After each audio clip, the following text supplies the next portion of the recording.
Terima kasih kepada Ketum PSSI atas pergantian pelatih Timnas Indonesia dan jajarannya. Ketika mereka datang, mereka disambut dieluk-elukan bagaikan sang bintang. Dan hari ini kami sangat menikmati total football, Pak. Benar-benar total, dan terima kasih atas solusinya. Solusi atas kendala bahasa, kendala dalam ruang ganti, kendala-kendala yang lainnya, kendala kebiasaan. Terima kasih Pak atas solusinya. Jujur dari hati yang paling dalam, tidak ada kesalahan sedikit pun dari pemain. Mereka telah berjuang mati-matian di lapangan. Dan terima kasih juga tuh kepada komentator-komentator. Siapa tuh si Well yang terus menghina atas nama kritik kepada STY. Ini kan yang kalian mau, ini kan yang elu mau, dan diduga mungkin juga ini kan yang kalian mau. Hai para juragan-juragan, ini kan yang kalian mau, ini kan yang kalian ingin lihat Timnas Indonesia seperti ini. Tapi kami secara pribadi tetap optimis Timnas Indonesia dikembalikan ke dalam bentuk sebelumnya. Pesan saya, yang tahu diri mundur, yang tahu diri dipulangkan, yang masih punya hati nurani dan wisdom kembalikan, yang memang layak dikembalikan. Timnas Indonesia selalu di hati. Kalau misalnya Bang, kalau akhirnya nanti lawan Australia lu kalah, lawan Bahrain lu kalah, siap-siap deh di stadion dengar Sintayong.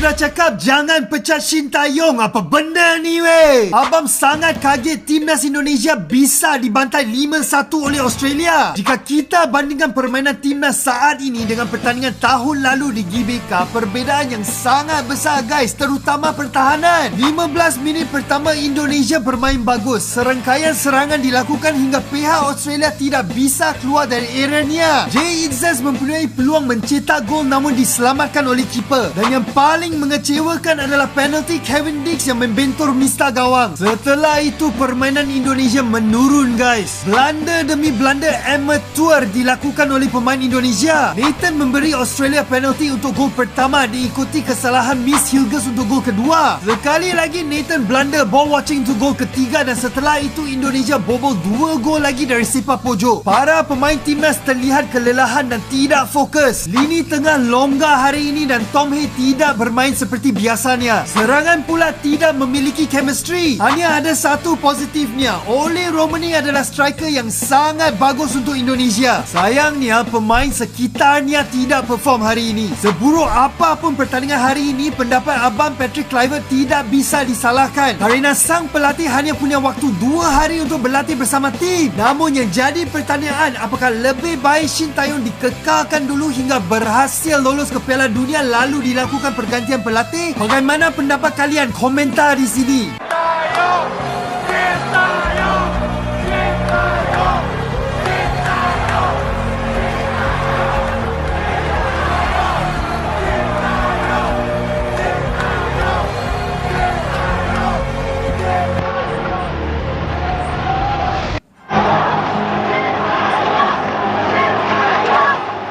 Ya, itulah yang kita saksikan, bagaimana supporter Timnas Indonesia meneriakan nama seorang Sintayong di Sydney Alliance Arena. Bukan meneriakan nama Sintayong di depan STY itu sendiri, tapi langsung di hadapan pelatih utama Patrick Kluivert.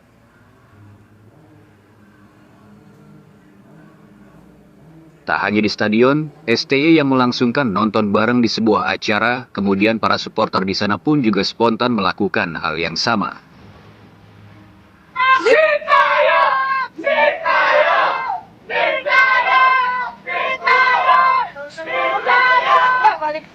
Entah apa yang berkecamuk di benak Sintayong saat itu. Tapi di tengah derasnya hujan gol yang bersarang ke gawang Marten Pas, ada satu hal yang begitu mencolok. Tatapan mata itu tajam, dalam, seperti halnya menyimpan banyak luka. Bukan sekadar pandangan seorang mantan pelatih, tapi sorot mata seorang pejuang yang pernah berdiri paling depan untuk negeri ini. Pelatih yang bahkan tak pernah sekalipun kita melihat ia duduk, baik saat timnas unggul, apalagi ketika timnas tertinggal. Dan kini pelatih itu hanya bisa menyaksikan tim yang dulu ia bentuk dihantam tak berdaya. Satu persatu gol Australia menghujam, namun lebih tajam dari itu adalah luka di dalam hati seorang Sintayong. Karena hanya dia yang tahu betapa kerasnya perjuangan membangun pondasi tim ini. Bukan hanya sekadar membangun menjadi kuat, tapi juga membangun dari ketiadaan. Dan malam itu sorot matanya seolah berbicara. Tatapan itu bukan tatapan marah, tapi tatapan seorang yang tahu ia pernah memberikan segalanya untuk negeri ini. Bisa sih Indonesia kalah. Maksud aku kayak gini, kan pelatih udah diganti ya. Tujuannya pelatih. Udah, nggak usah cemas kalian. Indonesia itu memang kayak gitu. Semua kalah. Yang menang tuh korupsi. Kalian tanya sama Erick Thohir, kalian tanya sama si Toel tuh, Toel Betungki itu, kenapa dipecat Sintayong? Pau kali lah. Itulah kalau olahraga udah dicampuri sama politik ya kayak gitu. Pak Tokuhar itu buat video mengenai Sintayong, kenapa dipecat? Karena pelatih itu bagus. Semua nyerang Betungki-tungki itu. Semua diserang aku. Ini mana Toel nih? Batang hidungnya mana? Tungki kok Toel. Nggak usah jadi anggota-anggota PSSI lagi kalian. Erick Thohir pecat. Tungki dalam kubur. Malu. Korupsi ya banyak di Indonesia. Sepak bola dari hari itu sampai sekarang alah mak oi betungki dalam kubur. Kalau mau pecat pelatih, setidaknya itu setelah eventnya selesai. Jangan ketika kejadian penting. Nah itu loh, pecat pelatih kok pas menuju kejadian penting. Ini kalau giliran kalah pasti apa? Fans timnas sih ekspektasi tinggi. Loh tidak, kita ekspektasi tinggi dari kemarin. Peter Pan kalau lagi manggung, si Lukman suruh pergi juga bingung. Iya benar. Ini mana yang main gitar? Ini analogi terbaik. Namanya Noah lagi manggung. Lukman kamu saya pecat. Bingung Ariel. Ini nyari job di mana? Itu analogi terbaik. Itu analogi terbaik. Bayangin salon-salon manggung, dutanya resign. Sampai 2. Eros Pak. Nggak bisa lagi. Bingung itu analogi terbaik.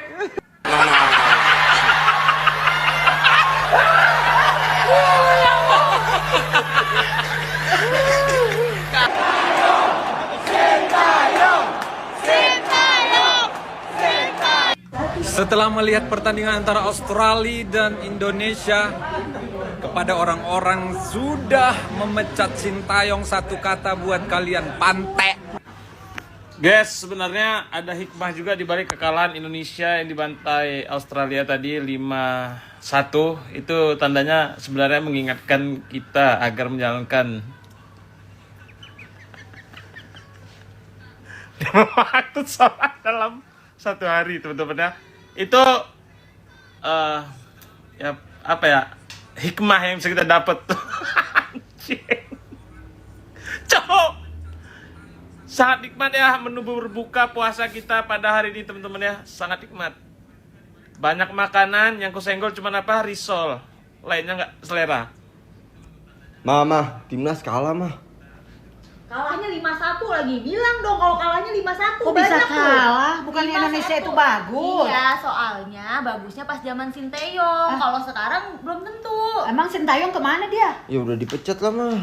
Oh, dipecat? Mana tadi Sintayong nobar, bayangin pasti dia ketawa. Iya, orang bagus begitu dipecat. Minimal ketawa, dikit aja. Diketawain lah sama Sintayong. Fix mah. Ya Allah, pada cinta banget sama Sintayong dah. Ya Allah. Enak eraku kan? Kenapa selama dipegang Sintayong kita tuh main ngandelin serangan balik? Kenapa kalau dipegang Sintayong kita tuh cenderung bermain dengan taktik seolah parkir bus? Hari ini mungkin orang tahu jawabannya. Mungkin hari ini orang tahu. Oh ternyata. Iya. Mungkin ya kalau orang yang paham bola, akhirnya hari ini pantes selama ini Sintayong mainnya agak sedikit parkir bus. Pantes selama ini Sintayong mainnya agak counter attack serangan balik. Itu sebabnya. Kalau kita main garis pertahanan tinggi kayak hari ini. Tapi bukan berarti kita membenarkan STY, bukan ya. Timnas Indonesia terbantai. Hasil yang benar-benar memalukan. Dan setelah melihat hasil ini, kalian pasti terbayang satu hal. Inilah akibat kalau Pak Erick Thohir berani mengganti pelatih di tengah chemistry yang udah sangat bagus dibangun oleh Coach Sintayong. Dan sangat jelas di pertandingan ini, Patrick Kluivert terlalu pede bermain terbuka melawan tim langganan Piala Dunia. Sangat berbeda dengan Coach Sintayong, yang meski dia nggak bisa bahasa Inggris, tapi dia sangat memahami kapasitas pemain yang ada dan memahami kapasitas pemain lawan. Dan setelah kekalahan yang memalukan hari ini, akhirnya kita baru sadar kenapa Coach Sintayong selalu bermain counter attack dan bermain 5 back. Ya, karena inilah alasannya. Dan orang yang paling bertanggung jawab atas kekalahan memalukan hari ini adalah Pak Erick Thohir. Gak ada alasan dengar statement beliau, saya harus mundur, saya akan mundur. Yang kami mau dengar dari Bapak adalah pertanggungjawaban Bapak atas kekalahan memalukan hari ini. Inikah yang maksud Bapak pelatih terbaik yang akan mengantarkan timnas Indonesia untuk lolos ke Piala Dunia? Dan aku sangat apresiasi atas penampilan Oleh Romeni yang sangat ngotot, yang akhirnya dalam debutnya kali ini dia mencetak 1 gol untuk timnas Indonesia. Kalau menurut kalian gimana guys melihat hasil yang sangat memalukan untuk timnas Indonesia hari ini? Coba tulis di kolom komentar. Ini mah bukan total football, tapi hancur total. Bisa-bisanya kebantai 5-1 lawan Australia. Woi Patrick, Erick Thohir, PSSI tanggung jawab lo. Apalagi alasannya, kendala bahasa, adaptasi, gak bakal gue terima. Lo main terbuka lawan Australia, itu sama saja bunuh diri. Ya, sudah tahu kan kenapa Coach Sintayong tuh lebih memilih bermain bertahan ya? Karena takut kebantai woi. Kalau andai kata kalahnya masih 2-1 atau kalah 1-0, gue masih bisa menerima. Lah ini kebantai 5-1 dengan kualitas pemain tuh bisa dibilang tuh cukup baik. Gue gak akan nyalahin pemain ya, karena gue melihat tadi semua pemain tuh kayak gak nyaman di posisi mereka masing-masing. Ini emang murni, si Patrick itu emang aneh woi. Tahu gak yang bikin tambah nyesek itu apa? Coach Sintayong masih bela-belain nonton timnas Indonesia woi. Dia membangun timnas Indonesia bukan dari nol ya, dari minus sampai sekarang. Dan dihancurin dengan segampang itu ya, dengan pergantian pelatih yang udah gak jelas mainnya gimana gitu ya. Ini lawan Bahrain itu bener-bener harga mati. Kalau lawan Bahrain sampai seri apalagi sampai kalah ya, itu Patrick mending dipecat aja ya. Gara-gara nonton, saya undur dari Juanda. Aku juga rugi. Mode mundur, emang masih syuting nih.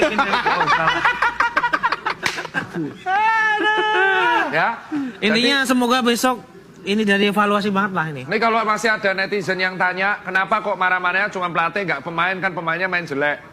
Anda tahu restoran, chefnya udah ada 5 tahun, udah diracik. Besoknya ada pejabat datang, mau makan di restoran. Hamin seminggu chefnya dipecat. Yang masuk nyubi, remuk lah tuh. Ya kalau gitu dokter Tirta yang latih. Untuk jadi kritikus tidak harus kita menjadi chef. Kalau gitu caranya nggak mungkin ada kritik. Iya. Kalau kamu nggak bisa main bola, jangan kritik. Nah, kalau gitu buat apa jadi kritikus? Semua orang jadi pelatih nanti. Iya betul. Yang kritik siapa? Orang jadi pelatih siapa yang jadi kritikus? Ini live react ya, bukan pundit. Kalau semua orang yang boleh nilai makanan cuma koki, semua orang koki yang beli siapa? Semua orang masak, tidak ada yang tidak ada penjual, tidak ada UMKM di negara ini. Itulah. Hasil dari Australia versus Indonesia yang tadi kita tonton itu membuat Indonesia turun peringkat jadi peringkat keempat. Dan hasil akhir tadi Jepang lawan Bahrain adalah 2-0 yang sudah otomatis lolos Piala Dunia ya guys di posisi pertamanya. Dan Bahrain menempatkan posisi kelima yaitu di bawah Indonesia. Dan kita juga tetap harus nunggu pertandingan Saudi Arabia versus Cina jam 1:15 dini hari. Dan jika hasil akhir Saudi Arabia versus Cina itu seri, maka sudah jelas kita akan turun ke peringkat 5 dan Bahrain di peringkat 6.